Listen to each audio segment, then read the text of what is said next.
Welcome to part 2 of the executive branch and the presidency. Today we're going to talk about the Electoral College. Are you ready? Let's go. Before we start, I do want to mention, if you haven't seen the roles and powers of the president, part 1, I would urge you to check that out.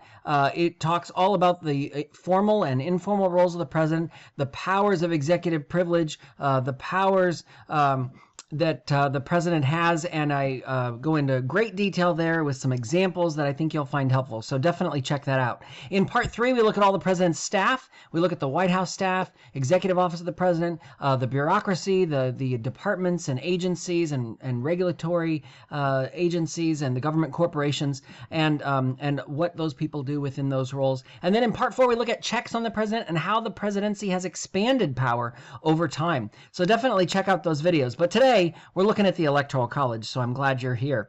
We're going to start by trying to define what is the Electoral College. That's probably the best place to go, right? In looking at this, well, don't apply to college there because you probably, the GPA probably won't match. And the reason is because there is no GPA in the Electoral College.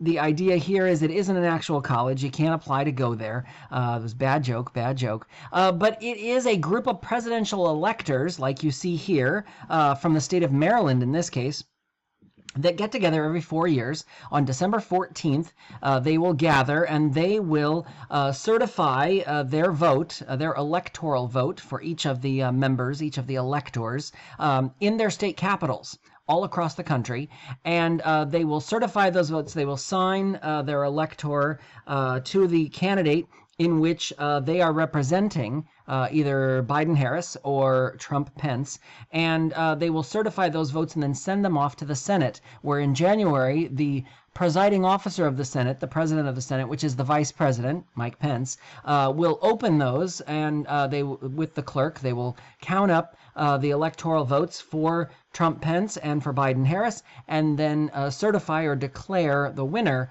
of the Electoral College, and thus the winner of the presidential election. So a lot happens on election night, but a lot more happens in December and January that we don't necessarily see or pay attention to. These are the 10 electors that are serving as electors in 2016, and you will notice there are 10 of them. There are 10 electors because we have 10 electors. I'll talk about that in a second, from the state of Maryland. And so 38 of them will be meeting in Austin, Texas, representing the 38 electoral votes that Texas has. 55 of them will be meeting in Sacramento, California. 11 of them in Phoenix. And the idea there is that they will certify their electoral vote and then sign the certification, and that is what will be sent to Washington, to the United States Senate, where they will be opened in January. So Article 2, Section 1, Clause 2 is where this is established, this idea of the Electoral College. Each state shall appoint electors selected in a manner its legislature determines, and it disqualifies any person holding a federal office. So if you notice in the picture that we were just looking at in terms of the Electoral College represented in Annapolis, the electors are not federal officials. They are not any U.S. senators. They are not members. They're not congressmen from the state of Maryland, because if you're in federal office, you cannot be an elector. Now, you will notice some of them are elected officials from their jurisdictions. They may serve in the House of Delegates or as a state senator. As long as it's not a federal official, you're okay, because some of them are state senators or delegates in the House of Delegates, and that is acceptable. But as I said, each state capital will hold their electors in those states on December 14th, and then they'll send those off to Washington for January. So how do we award these electors? Well, it's called winner take all. It's the idea that each state is going to determine who is the winner of the popular vote. And other than Maine and Nebraska, which I'll talk about in a second, other than Maine and Nebraska, whoever is the winner of the most votes in that state will win all 100% all of the electors for that state. That's the idea of winner take all. Maine and Nebraska are a little different. Maine and Nebraska award their votes because states can do this however they want. They can decide if they want to award it just based on congressional district and then 2 overall for Senate seats. And that's what Maine and Nebraska have done. So you notice that Joe Biden won the district surrounding Omaha, Nebraska, while President Trump won the rest of the state. So Trump won 4 of the 5 electoral votes, and Biden won 1 of them. And likewise, in Maine, Trump won the 2nd congressional district, I believe, and Biden won all of the other 3 votes. So they kind of split those votes, those electors, and those are the only 2 states that do that. All of the other states are winner take all. Okay, so in Maryland, we have 10 little electoral votes. Now, more than a lot of states. You can see other states there that have less than 10. But the idea here is that we have 10 electoral votes. And let's look at how we arrived at those votes, because what does that 10 mean? Where does that 10 come from? Well, if we have 10 electoral votes, it is basically adding up the number of House seats that we have in the House of Representatives. How many members do we have representing the state of Maryland in the U.S. House of Representatives, in the Capitol in Washington? And then 2 U.S. senators. So every state gets at least 3 electoral votes. And the reason for that is because every state gets at least 1 House member, and everybody has equal representation in the Senate. That's the New Jersey plan, right? So every state gets at least 3 electoral votes. Maryland does have 10, as we saw here in the map. So you notice that California has 53 House members because they have 55 electoral votes. Texas, for instance, has 36 House members and 38 electoral votes, and that's kind of how we break it down. So the House, you add up the House members, you add up the Senate members, and that's how many total electors you have for each state. So in looking at the map, we can see Indiana has 11 electoral votes, 2 of those coming from senators, 9 of those coming from the members in the House of Representatives. Now, the question you're going to ask is, well, why is it that we do this by Electoral College and not by popular vote? Well, the founders and framers, remember when they designed the Constitution, and Article 2 in particular, we were an agrarian society. Most people worked on farms, and they worked out there all day. Many of them couldn't read, and so they really couldn't be informed and catch up on the issues that were important to them and their farms and their communities because they were illiterate. They didn't have time to learn to read, and they didn't have time to be able to sit back and read a newspaper or go to town and hear what the latest news was. They're out harvesting their crops and working to make sure that their family is fed. So the founders and framers felt that the Electoral College, which was essentially selected by state legislatures, would be more representative of choosing a candidate for president with a more informed public than the popular vote, which would be more of just a popularity contest. And we can argue today whether or not that has played out. But we can also see that many cases, most cases, the popular vote mirrors the Electoral College. So far, in terms of what's been playing out in the 2020 race, we have seen the popular vote match the Electoral College. But the problem is that doesn't always work. It doesn't always play out that way. So what happens when you have different winners in the Electoral College and the popular vote? And a great example of this was 20 years ago, but an even better one was just 4 years ago.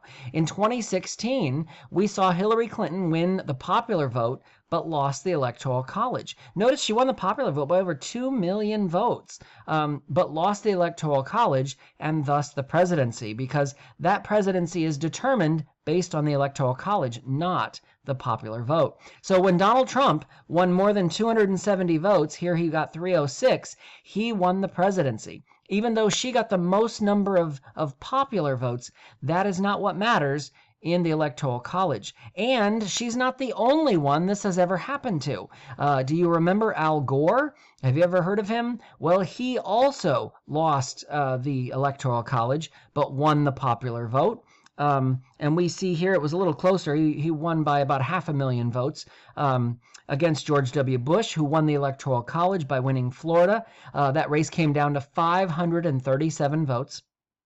And if you think your vote doesn't count, there you go. 537 votes determined the President of the United States. And the agenda, by the way, and the policy agenda and the priorities of that administration based on that ideology. But even Gore, the Bush v. Gore situation, wasn't the only time we have seen this. 3 other times we have seen the loser of the popular vote win the Electoral College. This was with John Quincy Adams in 1824, and that was a really knockdown, drag-out fight. When you look at down in Louisiana where Andrew Jackson lost, why he lost, some of those races were really close in terms of that. Jackson would go on to win in 1828 and win the Electoral College. It wasn't even a question at that point. But that was a really contested race, and that was really messy in terms of whether or not there were some other political calculations at work at the time. Henry Clay doing some backroom dealing in the House, allegedly doing some backroom dealing in the House to give John Quincy Adams the presidency because Clay and Jackson didn't necessarily get along. They certainly wouldn't in 1828 when Jackson assumed the presidency. Then we look at 1876, the end of Reconstruction. It was Samuel Tilden that would lose to Rutherford B. Hayes. Even though Tilden won the popular vote, he actually lost the Electoral College and thus the presidency, losing that to Rutherford B. Hayes, who ended Reconstruction and pulled out a lot of troops out of the South, which led to a lot of Jim Crow laws and black codes across the South at that point. And then we saw in 1888 the Benjamin Harrison race in which he lost the popular vote but won the Electoral College. So what we see there is that it doesn't matter who wins the popular vote because it matters who wins the Electoral College. So the question we always hear is, well, then why don't we get rid of it? Why don't we just abolish the Electoral College and just go with a popular vote? I mean, we have changed society, and technology has changed so much that we can become more informed voters. It isn't just a popularity contest, is it? And so why don't we just do that? Well, remember how you amend the Constitution and how hard it is. And I think you've answered your own question. If many people want to get rid of it, why hasn't it been proposed in Congress? Why hasn't the House and Senate, again, 2/3, right? 2/3 of Congress, 3/4 of states would need to sign off on that in order to change it. So if it's so important that people want to get rid of it, why hasn't the House proposed that amendment? And why hasn't the Senate approved it as well, or proposed that as well? Again, it's very hard to change the Constitution, and so kind of there we are. States haven't even been given the opportunity to weigh in on it because Congress would need to do that first. Now, we can see that the Electoral College is the butt of all jokes. I mean, there's lots of cartoons out there that really try and address the issues that are at stake here in terms of the Electoral College, and you can win the White House by going through the Electoral College instead of the popular vote and that kind of thing. And we've seen it as the butt of all jokes. But the important piece here is, again, going back to that idea of information and being an informed public. How does that impact campaigns? How did that impact this campaign? Because we saw a lot of races compete in states like Georgia that were never even competitive before, that were really ruby red states, and all of a sudden now they're in play, and Biden, it looks like, is going to win Georgia in terms of the popular vote there, and thus the winner take all, those 16 electoral votes. So how does this affect how candidates campaign for those votes and where they go in that process? Well, what we saw in this election was a lot of these states, and 270 to win is a great map. I'll talk about it at the end. But we see a lot of these states in play in terms of what's happening here. But we saw, Texas for once, we saw Democratic candidates showing up in Texas. Now, Texas went for Trump and went red, but as did Florida. But it was much closer than people had anticipated in Texas. And Arizona looks like it's going for Biden. You have Georgia looks like it's going for Biden. North Carolina for Trump. Pennsylvania for Biden, while Ohio for Trump. And then the blue wall of the Democratic base, Wisconsin, Michigan, Minnesota, and Pennsylvania, going back to the blue column, going back to the Biden-Harris ticket. So a lot of those swing states, because they have to win those electoral votes, are they showing up in Maryland? Heck no. They're not coming to Maryland. They're going to places like Iowa for those 6 electoral votes, which Trump would go on to win. They're going to Michigan and campaigning for those votes. President Trump going there several times. It was his last campaign stop before Election Day. He went there. Why? Because it's got 16 electoral votes. That's why he showed up there. Then we go down to Georgia. Why did Biden show up in Georgia? Well, he showed up in Georgia because 16 electoral votes. Why? And would end up winning the state by a very small margin, but would end up winning there. Why did Vice President Pence go to Florida? Well, he went to Florida because of 29 electoral votes that are in the Trump win column. And why did Kamala Harris, the vice presidential candidate, now vice president-elect, go to Texas? Well, 38 electoral votes is why. Even though they didn't win it, they came closer to winning it than they have in a very long time, since Lyndon Johnson's days. And so pretty significant in terms of how they campaign for those votes because of those electors, because of the numbers of electors that are at stake here in the Electoral College. And that could swing an election. That could be enough to give you that 270 votes that we see there. And that is why we focus on the Electoral College. Now, again, many people say, well, what this does is it creates these huge areas where candidates campaign, and then other states where they could care less. And that is true. We didn't see the Democratic Party campaigning in Kentucky or Indiana or Wyoming. We didn't see Republicans going and campaigning in places like Massachusetts or Rhode Island or Maryland. And so this kind of creates a disproportionate effect of states. If you're worried about the popular vote being urban centers, really where the candidates are going to rack up the votes in terms of numbers, aren't we worried about them just going to the more populous states that have more electoral votes? And again, it's a question that is out there, but a question that remains to be seen. So, which of the candidates would you have voted for in the presidential election? One of the really great tools that I love is 270towin.com. It's a really great map for you to play with to kind of see which party would the state go to, and how would that map their road to 270 in terms of winning the electoral votes and ultimately the Electoral College and the presidency. So hope you found this helpful. Don't forget that we're going to all the president's staff in part 3, and if you haven't seen the first video on the roles and powers of the president, that's a really important one. And then in part 4, we look at the checks on the president and the expansion of presidential power. You don't want to miss that one. Some really good stuff. So we'll see you in the next one in part 3. Have a great day.